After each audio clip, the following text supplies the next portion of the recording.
gentlemen, boys and girls, children of all ages, welcome to Robert's Report Show. Happy 4th of July. Groundbreaking moment in WWE history. The first ever live event from Tokyo, Japan. Live on the WWE Network. Just getting off the air. The WWE Beast in the East. Basically a glorified house show. They just wanted to get the NXT title on the line going into Battleground, and you kind of knew when this card was announced a month ago. Finn Balor, Kevin Owens for the NXT title. Everybody had a feeling what the result was going to be. I said in my preview what I thought the result was going to be. We'll get to that. Not a bad 2-hour show live. Kind of gives you, coming from the United States of America, kind of gives you a light into what other countries go through when we watch WWE events. Battleground coming to you live from St. Louis on July 19th, 7 a.m. Central Time. It's, midnight and somewhere out other parts of the world. Tokyo being 14 hours ahead of us. So this show started at 4:30 a.m. Central Time in the U.S. It was, 6:30 in Tokyo, 6:30 at night.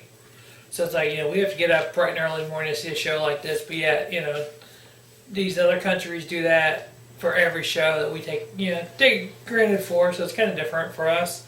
So I'll run down this card real quick. A couple matches that was announced that didn't pre-show, that they didn't show in the air, which is understandable.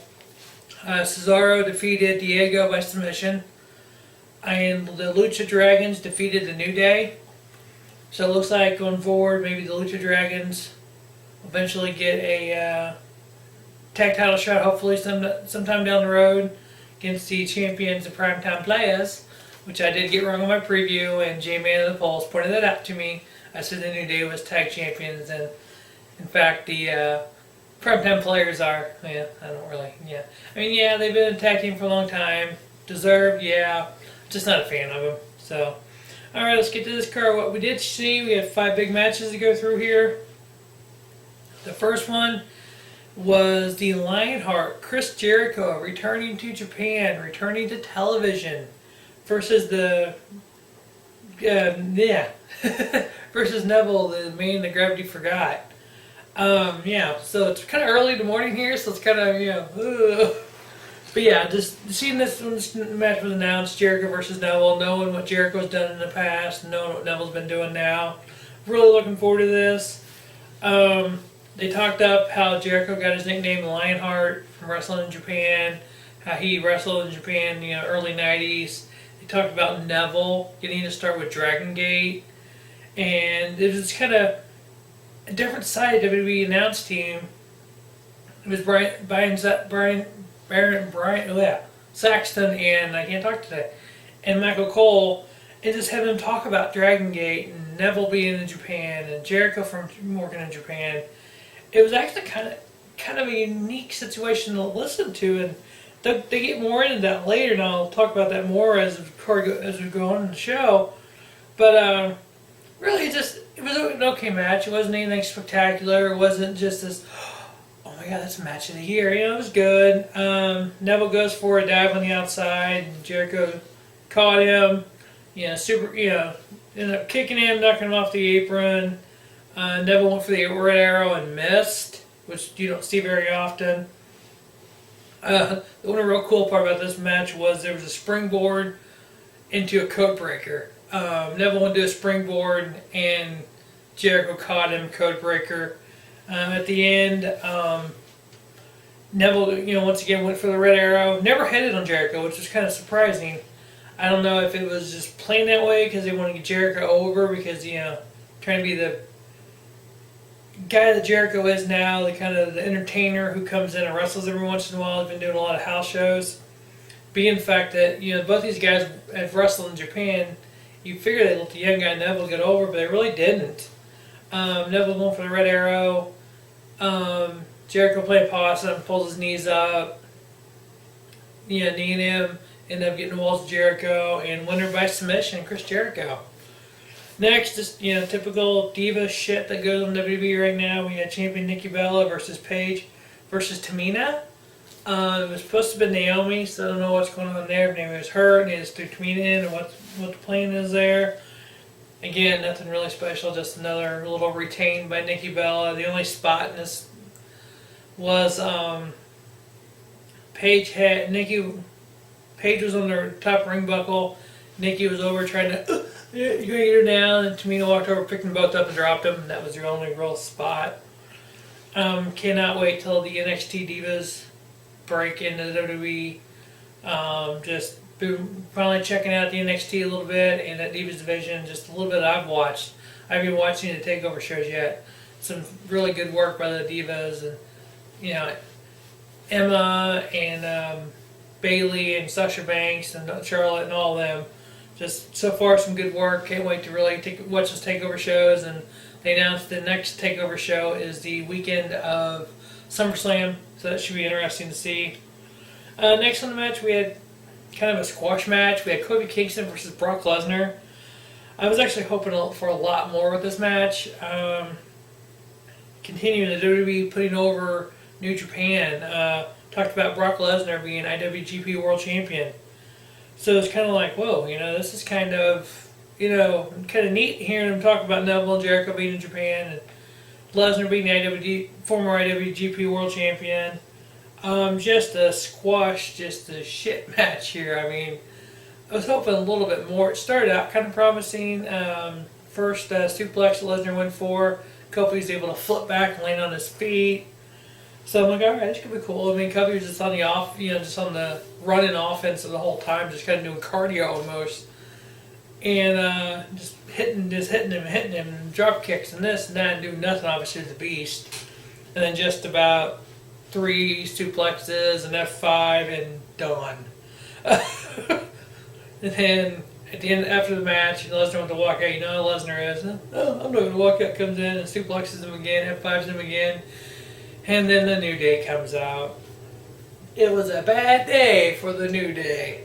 They all got attacked by Lesnar and they all leave. Next, we had obviously the match that everyone was looking forward to. I know I was looking forward to it. I imagine the Pulse Boys, Claudia and J-Man and Ryan were all looking forward to it. With the NXT title line, we had champion Kevin Owens versus Finn Balor. Just as badass as Kevin Owens has looked since he's been in WWE NXT. Same way with Finn Balor.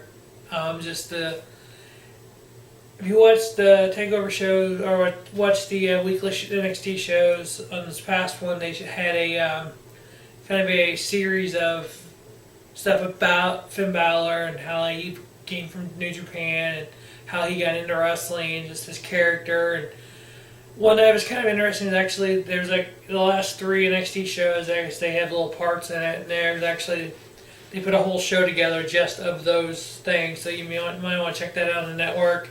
I need to check it out completely. But just watch him how the way he paints himself and why and stuff. And there's a part of that last segment that I watched that had Sami Zayn sitting there, and Balor had some drawings out, and he was talking to him about it, and it was kind of interesting, kind of neat to see the kind of a little bit behind the scenes like that. But yeah, this match, just when they came out, it's basically a glorified house show, but it reminded me a lot of a Ring of Honor show. Because you had the entrance kind of a little coming out in the crowd on the side of the video board, and then when Balor comes out, they were throwing streamers. I'm like, whoa, what the? Is this a Ring of Honor show? And then, of course, when Owens comes out, they just chuck streamers in. It's like really kind of the indie type, a little bit scene in WWE is kind of different to see. I guess because it's in Japan, it's in the Samoa Hall. There's a whole other word to it, and I trying to pronounce that, but they kept calling it the Samoan Hall, so we're good with that. But yeah, Balor's entrance. If you didn't get to see it, you gotta look it up. It was just very bad, very badass, very dark and kind of creeping in, and just I love when he goes, yeah, the lights go off, yeah, lights come on.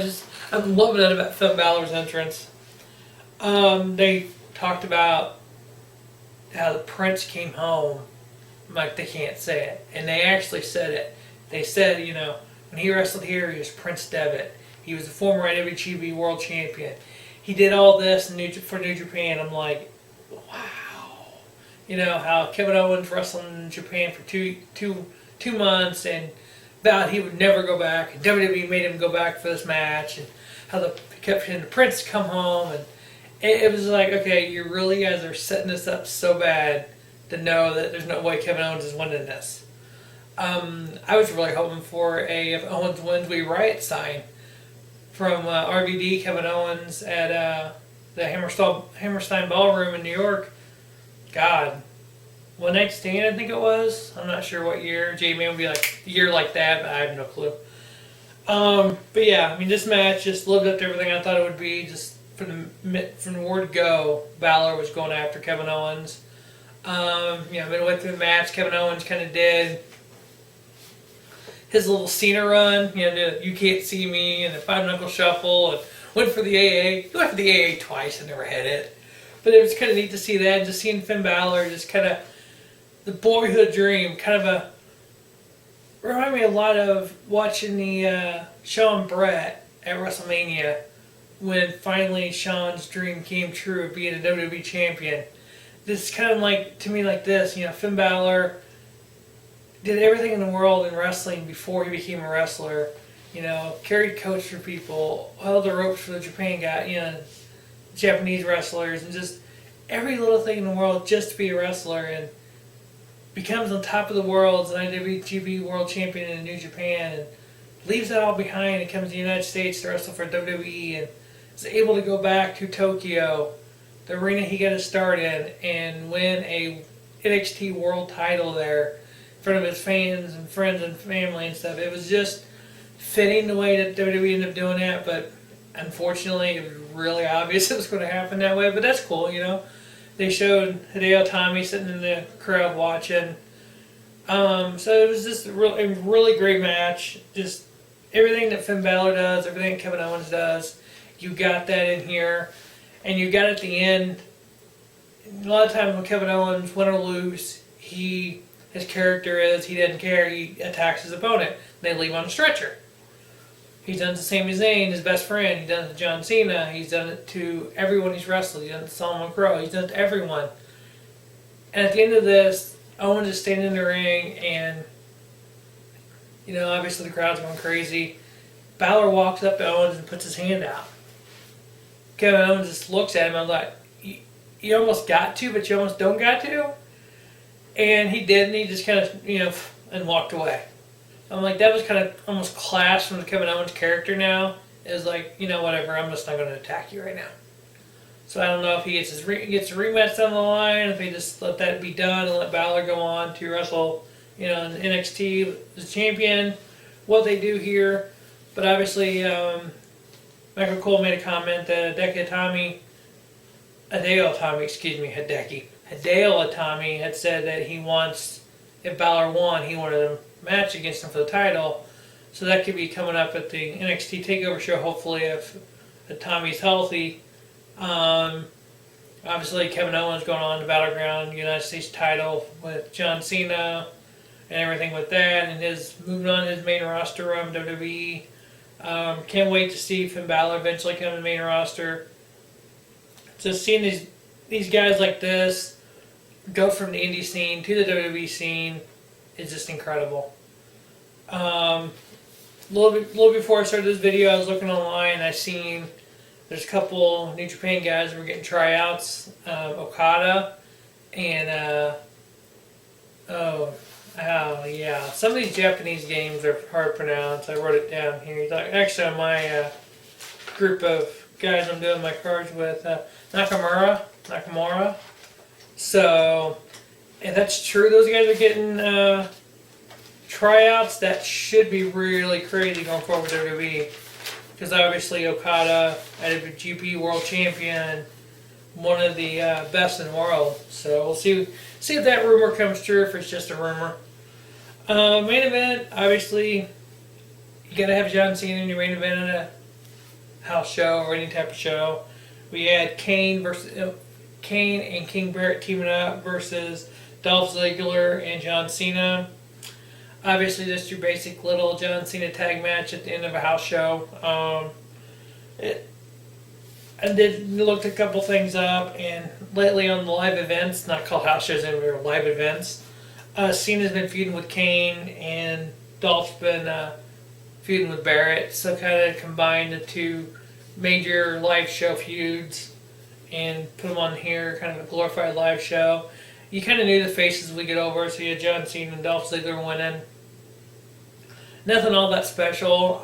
They gave it a little bit of time, nothing really to mind me. Okay, this happened, yeah. Just kind of your basic little John Cena tag, John Cena getting over with the fans, pandering to the crowd. But the best thing to come out of the Beast in the East WWE was Finn Balor, your new NXT champion. Great to see that going forward. Excited to see when NXT is going. WWE for next how many years has a lot of exciting talent come out of NXT. So that will wrap up the 2015 WWE Beast in the East review. As always, check out Robert Sports Show, all 5 channels. Have a spiffy day. Robert Sports Show, your YouTube leader in sports channels.